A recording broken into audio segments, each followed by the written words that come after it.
Perkenalkan, nama saya Keza Syagian dengan NPM Mahir 293. Di sini saya akan menjelaskan dua soal untuk remedial AKM 2 kelas F. Oke, baik. Di sini saya akan menjelaskan untuk soal nomor satu, yang dimana di soal nomor satu ini diminta untuk menyiapkan laporan arus kas pada perusahaan Gratika Corp, yang dimana di sini itu tahun yang diminta itu pada tahun 2022 dengan menggunakan metode tidak langsung. Nah, data utama yang sudah diberikan itu adalah neraca per 31 Desember tahun 2021 dan tahun 2022. Dan juga ada data tambahan untuk tahun 2022. Nah, karena yang metode yang diminta ini tuh kan metode tidak langsung, maka laporan arus kasnya itu tidak disusun secara langsung dari penerimaan dan pengeluaran kasnya, tapi dimulai dari laba bersih yang yang yang kemudian itu disesuaikan. Nah, jadi sebelum menyusun laporan arus kas itu, kita perlu memahami dari data tambahannya ini tuh terlebih dahulu, yang dimana di sini yang pertama itu peralatan dengan harga perolehan $11.000 dan telah disusutkan 30% pada pelepasan dijual seharga 2.500 ini. Nah, ini tuh menunjukkan bahwa rugi penjualan asetnya itu em, akan memengaruhi laba, tapi tidak seluruhnya memengaruhi kas. Nah, kemudian yang kedua itu sebesar $5.000 dari utang jangka panjang dibayar dengan menerbitkan saham biasa. Nah, ini tuh merupakan transaksi non-kas yang dilaporkan dalam laporan arus kas itu yang nggak perlu untuk diungkapkan. Nah, yang ketiga itu dividen kas yang dibayarkan adalah $5.000. Nah, jadi ini tuh merupakan arus kas yang keluar dari aktivitas pendanaannya. Kemudian yang keempat itu ada pada tanggal 1 Januari 2022, bangunan hancur total akibat banjir. Nah, hasil klaim asuransi atas bangunan tersebut adalah $33.000 setelah dikurangi dari pajak sebesar $4.000, yang dimana ini itu arus kasnya masuk dari aktivitas investasi. Lalu data yang kelima itu adalah investasi. Investasi ekuitas atau non perdagangan dijual dengan harga $1.500 di atas biaya perolehannya. Nah, perusahaan tersebut melakukan penjualan dan investasi serupa di masa lalu. Ini itu terdapat di laba di penjualan investasinya. Kemudian ada data keenam, kas dan surat utang jangka panjang sebesar $16.000 diberikan untuk akuisisi peralatan, yang dimana itu bagian kasnya itu dicatat sebagai aktivitas investasi, sedangkan bagian utangnya itu merupakan transaksi pendanaan. Kemudian data yang terakhir yaitu bunga sebesar $2.000 dan pajak penghasilan sebesar $5.000 itu dibayarkan dalam bentuk kas, yang dimana ini tuh merupakan arus kas keluar dari aktivitas operasinya. Nah, di sini kan diinstruksikan menggunakan metode tidak langsung untuk menganalisis informasi yang ada di neraca per 31 Desember ini. Nah, langkah pertama yang kita lakukan itu adalah kita membuat neraca perbandingannya. Nah, untuk neraca perbandingan itu, yang pertama itu eh, kita buat nama perusahaannya yaitu Gratia Corp. Kemudian neraca perbandingan. Terus di kolom ketiga itu per 31 Desember 2021 dan 2022. Nah, untuk akun yang pertama itu kan aset-asetnya. Nah, asetnya itu ada kas. Kasnya itu pada tahun 2021, 2022, perbandingannya, kasnya 2021 itu 2021 itu kasnya $23, $23. Terus kas 2022 itu 58.500, 58.500. Kemudian piutang usahanya. Piutang usahanya itu untuk tahun 2021 sebesar 10.000. Tahun 2022 $12.250. Kemudian persediaannya itu tahun 2021 10.000, 2022 12.000, 10.000, 12.000. Terus investasi ekuitasnya itu pada tahun 2021 3.000, 2022 tidak ada. Kemudian eh, gedungnya 2021 29.750. Di tahun 2022 tidak ada.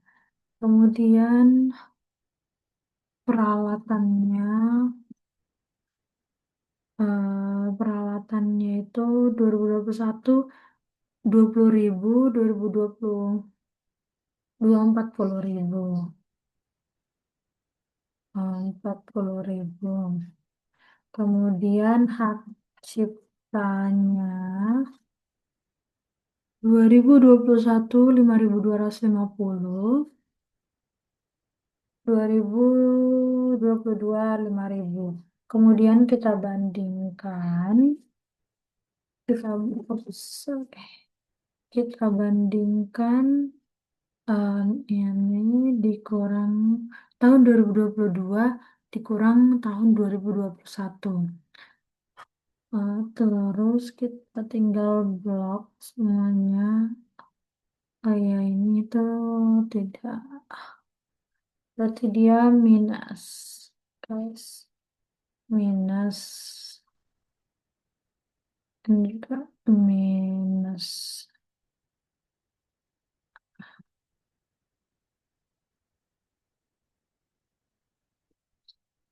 Berapa? Oke.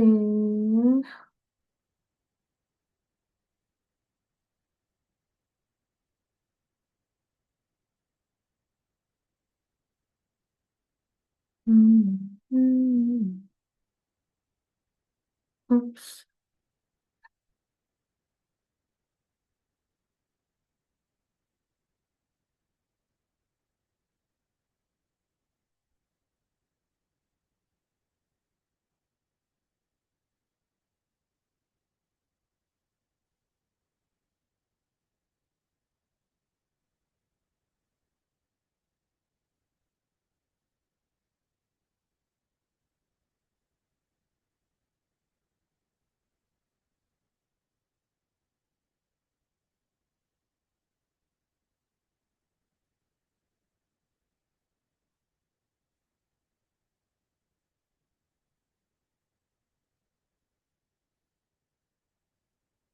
Kemudian akumulasi.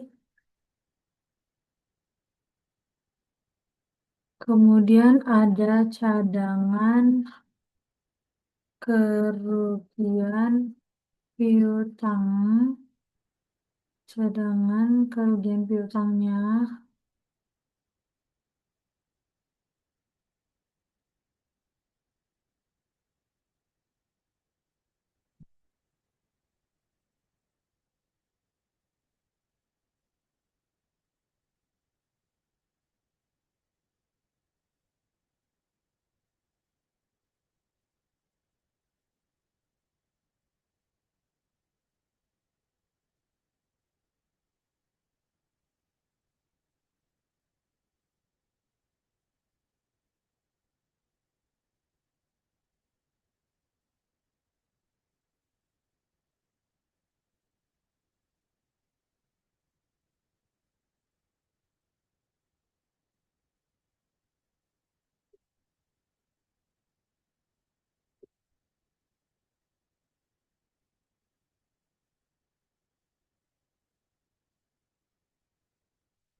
Maaf, ini perubahan.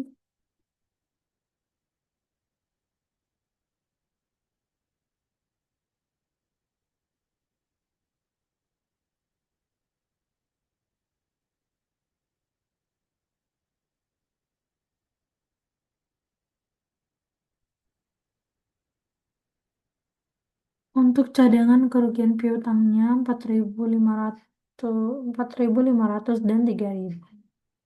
4.500, 3.000. Akumulasi depresiasi peralatan 4.500, 2.000.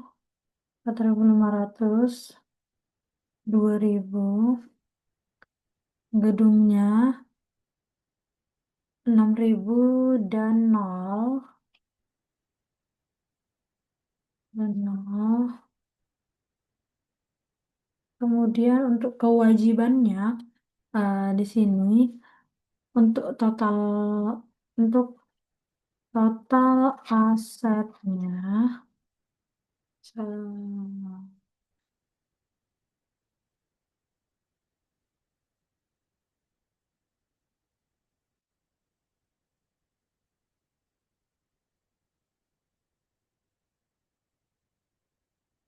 nah,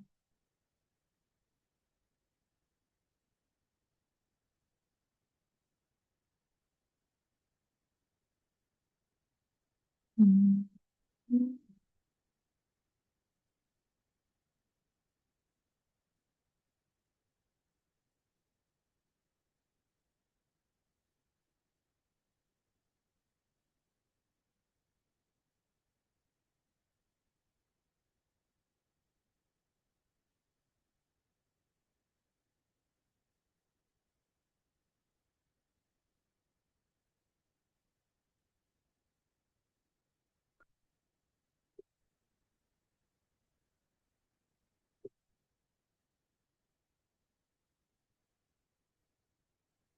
sekarang untuk liabilitas dan ekuitasnya. Untuk liabilitasnya itu utang usaha per tahun 2021 itu sebesar 4.000, 2022 itu 5.000. Kemudian untuk utang dividennya eh, tahun 2021 itu tidak ada. Kemudian tahun 2022 itu 5.000.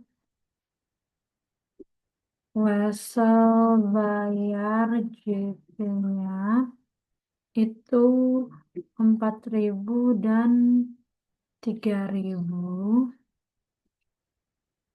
Kemudian Wesel bayar jangka panjangnya 25.000 dan 36.000.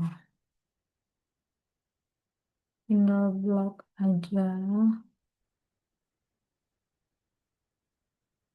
Oh no. So yes. Make ini kurangin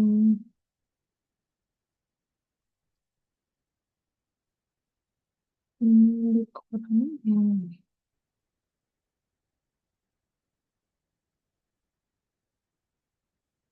Totalnya itu total liabilitasnya itu 16.000. Kemudian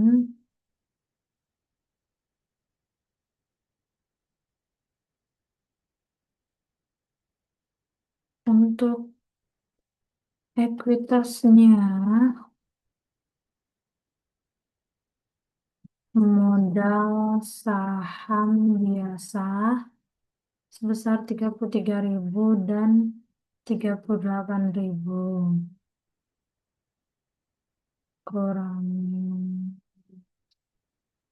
Kemudian laba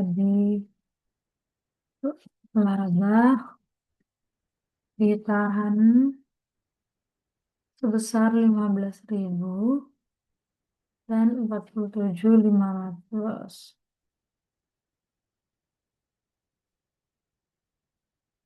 Totalnya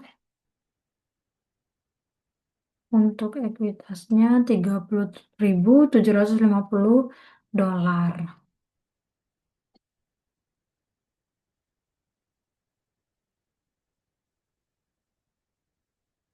Total liabilitas, liabilitas dan ekuitasnya itu adalah ini ditambah ini. Oke.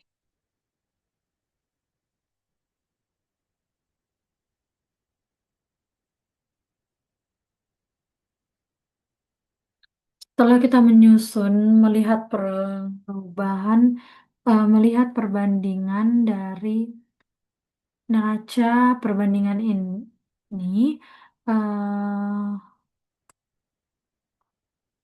neraca perbandingannya bisa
Oke, setelah dapat dari neraca perbandingannya, bisa kita lihat di sini untuk kasnya itu mengalami perubahan kenaikan. Kemudian untuk piutang usahanya di sini juga mengalami kenaikan. eh, dan juga persediaannya mengalami kenaikan. Tetapi untuk investasi ekuitas gedungnya mengalami penurunan dan seterusnya. Nah, sekarang kita lanjut. Oke, baik. Selanjutnya saya di sini akan menjelaskan soal nomor 1. Di sini saya akan membuat laporan arus kas. Jadi, arus kas dari aktivitas operasi itu di sini ada pendapatan bersihnya yaitu itu laba ditahan tahun 2022 4.750 dikurang laba ditahan 2021 15 juta ditambah dividen kasnya sebesar 5.000.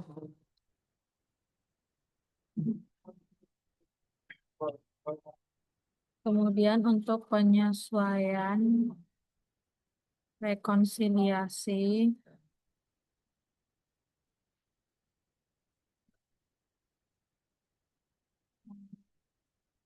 bersih dengan arus kas yang dihasilkan aktivitas operasi itu adalah kerugian penjualan peralatannya.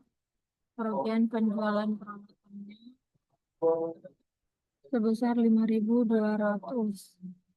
5.200 itu didapat dari sini. Sekitar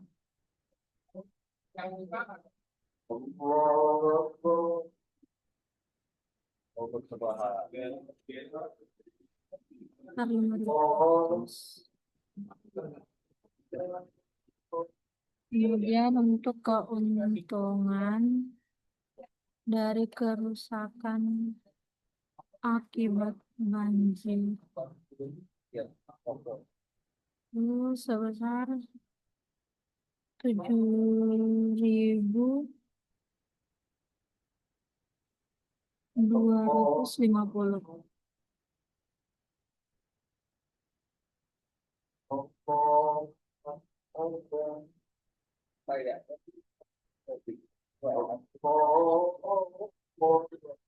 Untuk beban penyusutannya itu sebesar 800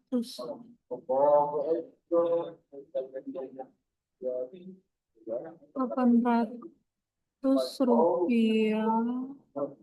Beban penyusutannya itu 800 rupiah.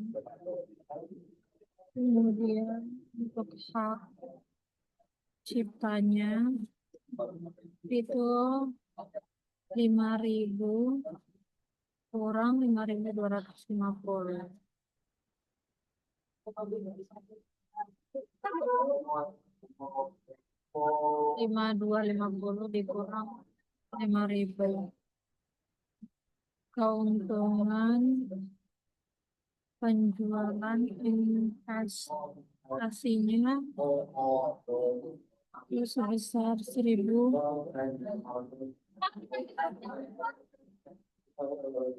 Ini 1.500.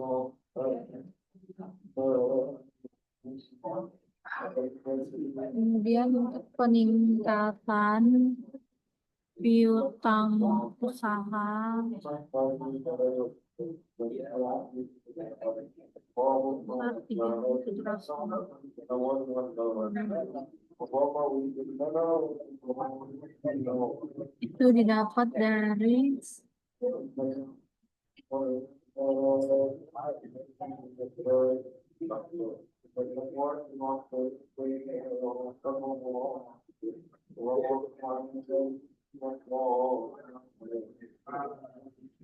kemudian peningkatan inventaris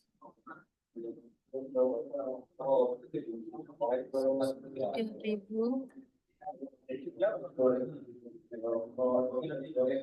dan peningkatan utang usahanya sebesar 1.000.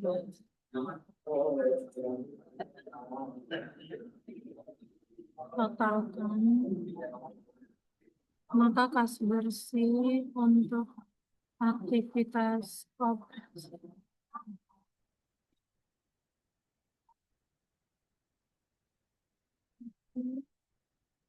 sebesar 22.500.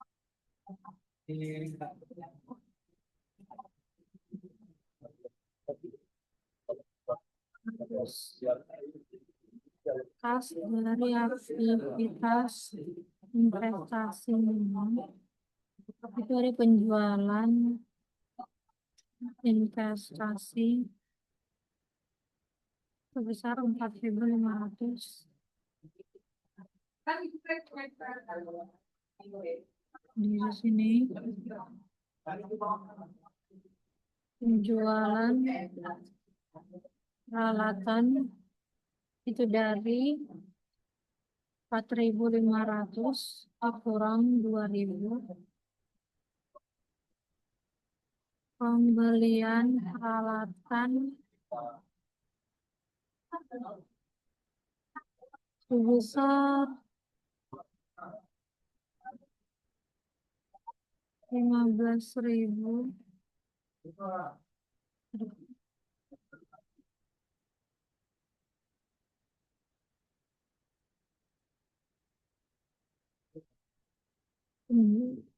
Hasil penjualan rusak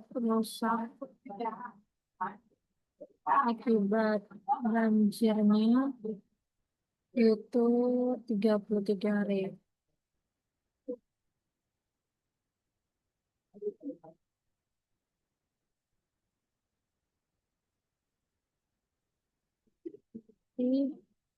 dari aktivitas investasinya itu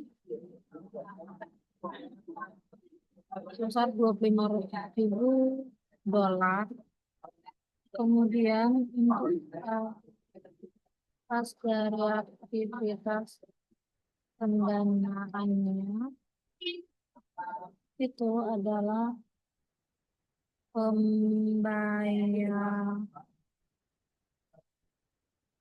pembayaran dividennya sebesar 5.000 dolar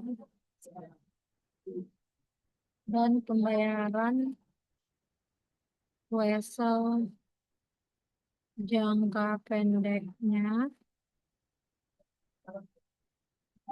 baru terus besar 1.000. Maka kas bersih dari aktivitas pendanaannya itu 6.000 dolar.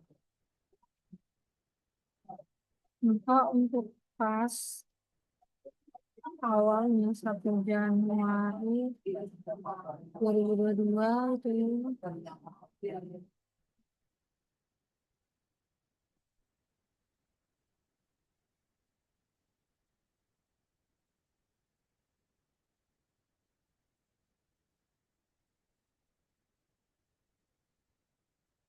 pas akhirnya 31 Januari 2022 itu adalah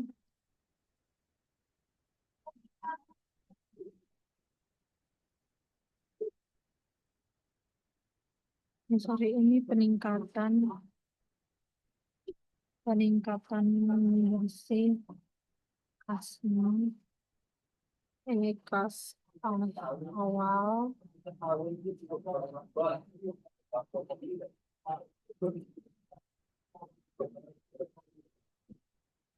pas awalnya 23.000, pas akhirnya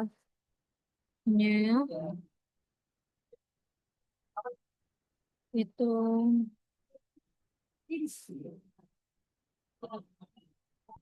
sebesar 64.500.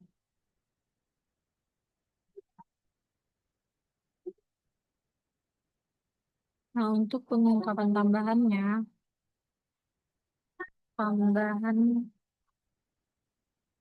itu bunganya sebesar 2.000.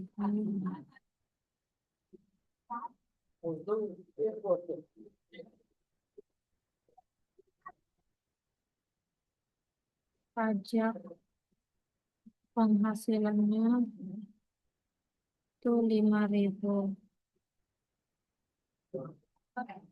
Aktivitas investasi dari pembiayaan non tunai itu wesel lunas yang dibayar itu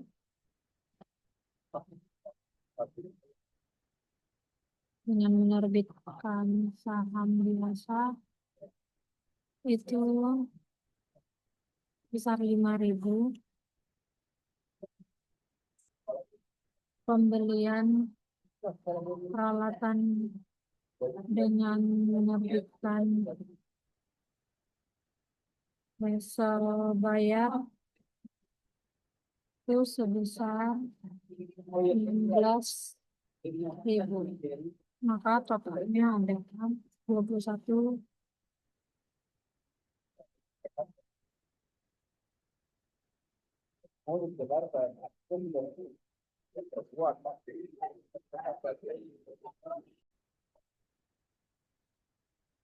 Oke, baik, di sini saya akan menjelaskan soal yang nomor 2 yang dimana di sini Caki Group itu sedang dalam proses penyesuaian dan juga koreksi pembukuannya pada akhir tahun 2020. Nah, dalam proses peninjauannya ini tuh temukan ada beberapa kesalahan pencatatan serta juga perubahan kebijakan akuntansinya yang belum dicatat oleh perusahaan. Nah, jadi soal nomor 2 itu kita diminta buat memperbaiki atau menyiapkan jurnal dari keempat kasus ini per tanggal 31 Desember 2022. Nah, untuk soal yang pertama itu untuk yang soal pertama itu, di sini soal yang pertama itu aktual komisi penjualannya itu, aktual komisi penjualannya itu harus dibayarkan akhir pada akhir masing-masing dari 2 tahun terakhir yang dimana di sini 31 Desember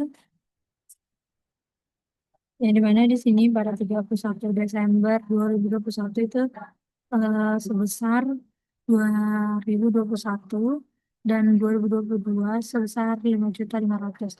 Nah, untuk mengetahui karena di sini perusahaannya tidak mencatat akrualnya, maka kita lihat selisih dari kewajibannya yaitu selisih dari kewajiban yaitu selisih dari kewajiban atau komisinya adalah 6.500.000 dikurang 5.500.000. Hasil selisihnya sama dengan 1 juta. Maka untuk penjurnalannya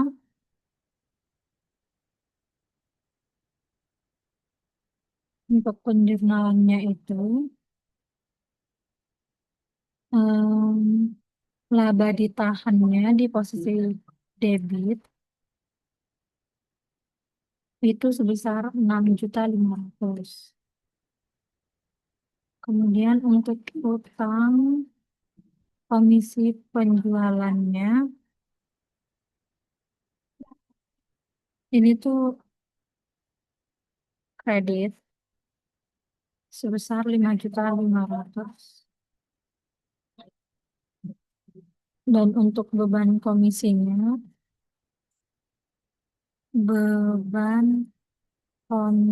penjualannya sebesar 1 juta.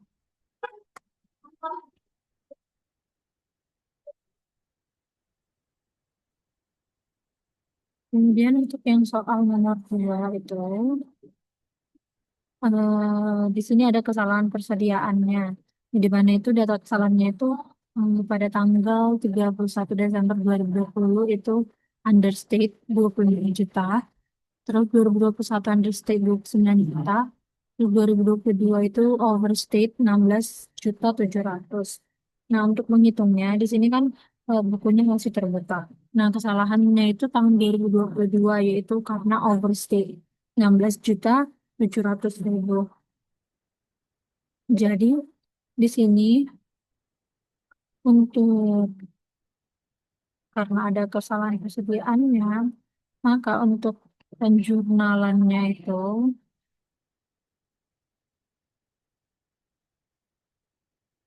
Hmm, penjurnalannya itu harga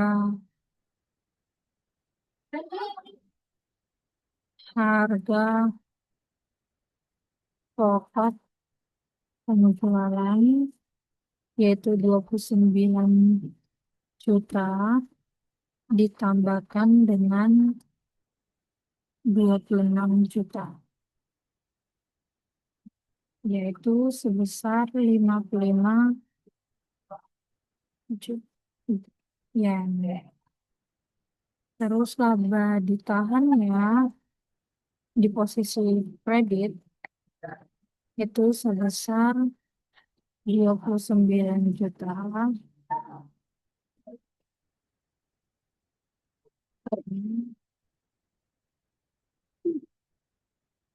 26 juta. Ih, tapi siapa kalau gak sama adek.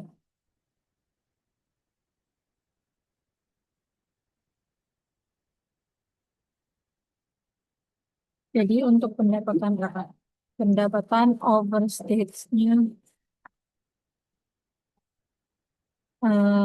di tahun 2020,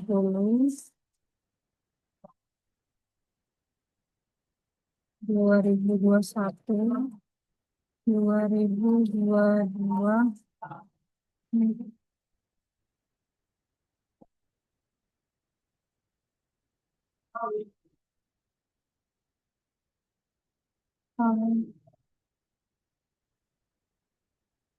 ini kalau nggak kedengar. Ini fokusnya sama kan?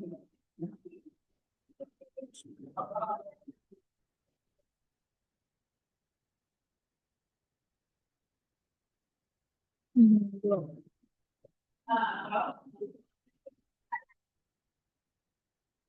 Tambah. Di sini minus 26%.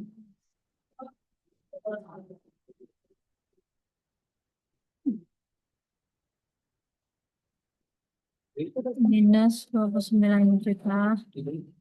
Bisa seberapa?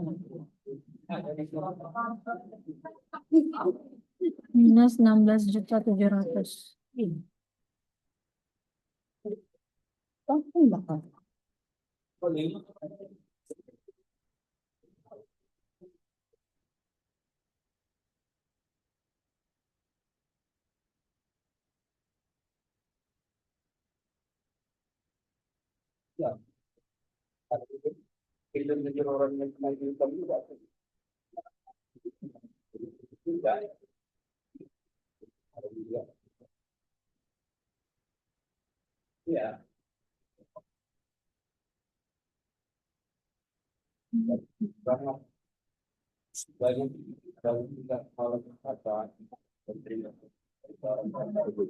Yang ketiga,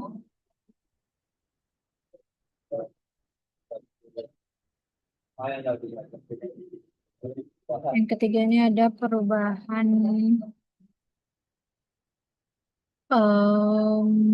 metode depresiasi.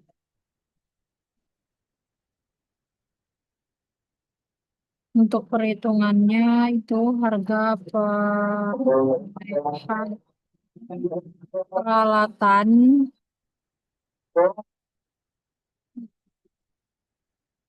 sebesar sejumlah 100 juta.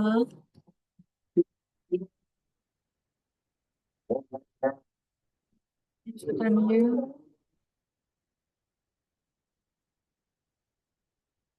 sebesar 36 juta.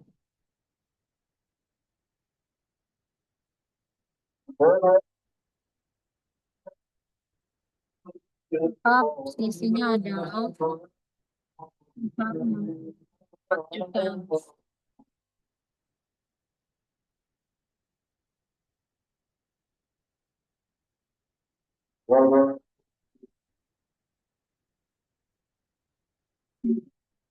Ya,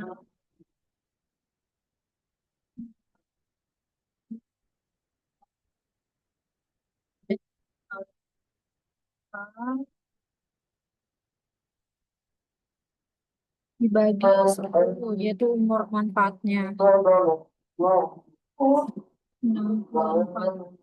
juta dibagi 10 dan penyusutan yang dicatat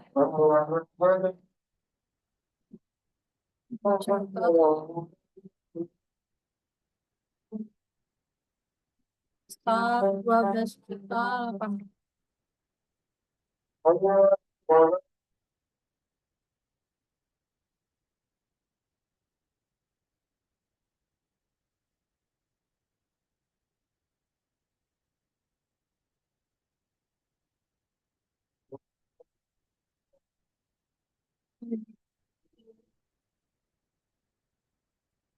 Penyusutannya perawatannya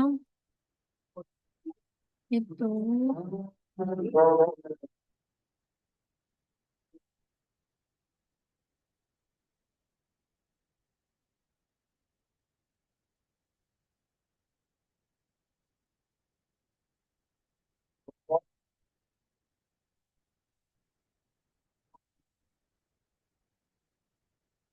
Lagi penyusutan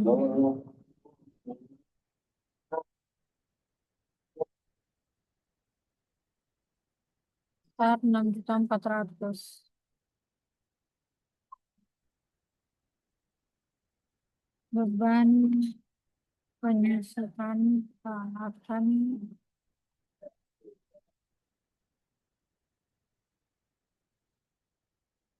400. Ini untuk penjurnalan.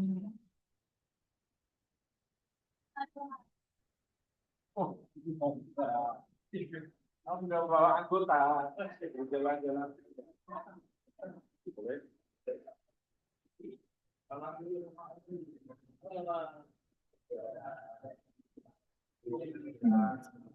Lalu yang keempat,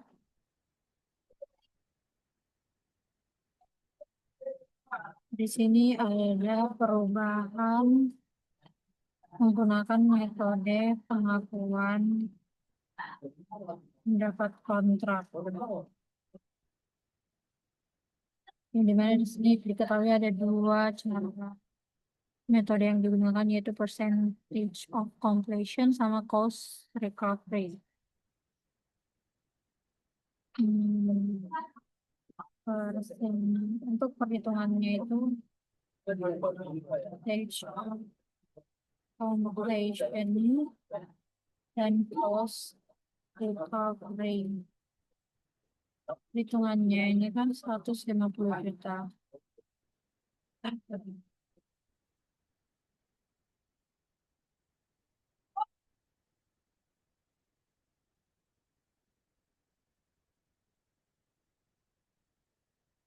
Seratus lima juta. Selisihnya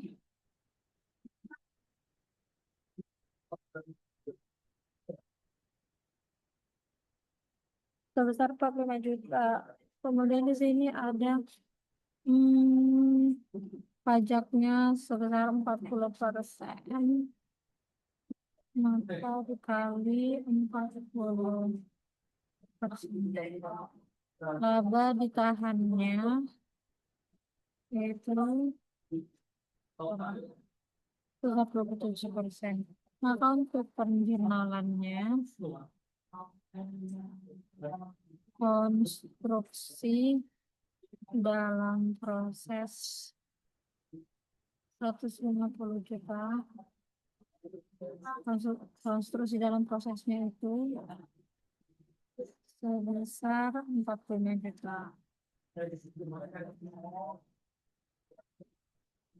Kewajiban pajak tangguhannya sebesar 18 juta dan laba ditahannya sebesar 27 juta.